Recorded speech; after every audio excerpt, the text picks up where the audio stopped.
Okay, ito na yung ating speaker na sira. Yung napunit yung kanyang suspension. Ito na yun. Bagong-bago na siya. Pinalitan natin to. Kasi mud-mud na sila lahat. Umabot na siguro sa kanyang expiry date yung kanyang suspension, kaya nagkaganon. Ngayon, buong-buo na siya. Ready na natin i-test ito para malaman natin kung good na ba siya.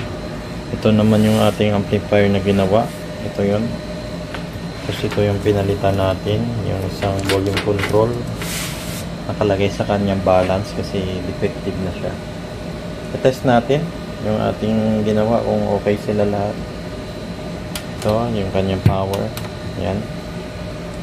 Test natin.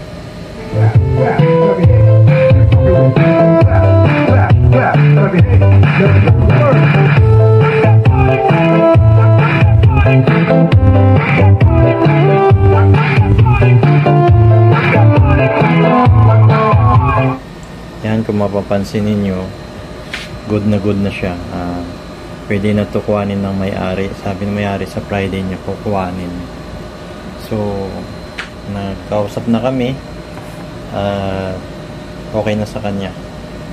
Bali, dadaanan na lang niya sa Friday ito.